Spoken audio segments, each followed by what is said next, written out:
Have you ever noticed that one friend who almost never posts pictures online? I mean, in a world that literally rewards us for constant attention, these kind of invisible internet users manage to navigate our entire visibility-obsessed culture without ever dropping a selfie, a vacation shot, or even a basic life update. They're just a blank avatar or a locked private account. So, why do they do it? Let's get into it. Welcome to this explainer on the psychology of not posting photos. Today, we're going to break down the really neat clinical theories from psychology experts and then completely contrast them with the messy, unfiltered, real-world realities behind people who choose to stay totally off the social media grid. Starting off with the clinical perspective, what psychology actually tells us about these invisible users paints a surprisingly flattering picture. Experts frame them not as, antisocial shut-ins, but as highly secure, self-aware individuals who simply don't feel any burning need to externalize their private experiences just to get some validation. It really boils down to two different types of confidence. The first is contingent self-esteem. This is a type of self-worth that depends heavily on external approval. It absolutely thrives on the comments, the likes, and that sweet digital applause. But non-posters usually possess what's called secure self-esteem.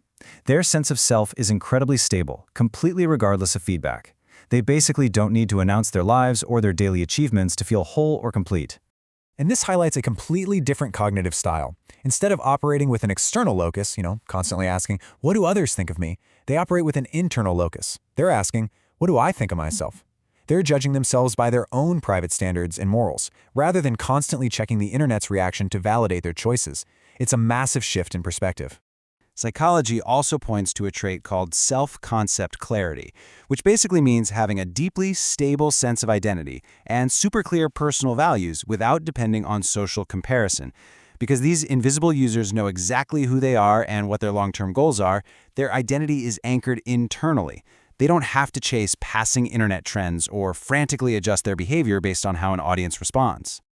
So by staying low-key, they're actively protecting themselves from the whole digital illusion described in social comparison theory. This theory highlights our deeply human tendency to measure our own personal worth against the heavily curated highlight reels of everybody else. Non-posters? They see right through this trap. They essentially choose mental peace and stability over the endless, anxiety-inducing performative cycles of scrolling and comparing. Now for the reality check. What do actual non-posters have to say about all this? Well, when we combed through massive Reddit communities discussing this exact topic, the actual non-posters had a lot to say that wildly complicates that clean, textbook clinical view we just talked about. Let's look at what the everyday invisible user is actually thinking. One user bluntly stated, "Unless you are making money doing it, participating in social media has literally no upsides. Why would I open myself up to the judgments of strangers?" These real-world anecdotes really echo that clinical theory of a high privacy orientation, showing a complete, super practical lack of desire to seek validation from people they don't even know. To them, it's just bad math. Why risk the judgment for zero reward, right? Then we run into this mindset. Quote, if I don't care about their life, then why do I assume they would care about mine? This is exactly what psychologists call a reflection over expression cognitive style. It perfectly highlights individuals who process their lives and experiences internally. They just don't see the utility in broadcasting every single moment. They aren't being antisocial. They just genuinely prefer private reflection over public expression. Moving on to privacy, paranoia, and boundary setting.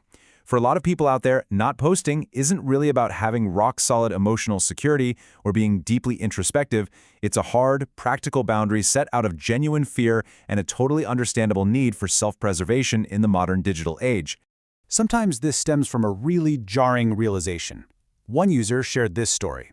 It really hit me on the head when a coworker said he saw my vacation pictures. It was a holy shit moment where I thought, this is not a good idea.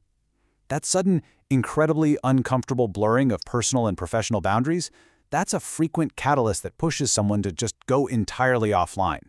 But honestly, the real-world responses get much darker than awkward coworker interactions. Take a listen to this. Now, with artificial intelligence, people can track you across websites, and there has been so many cases of identity theft, it definitely isn't safe for anyone anymore.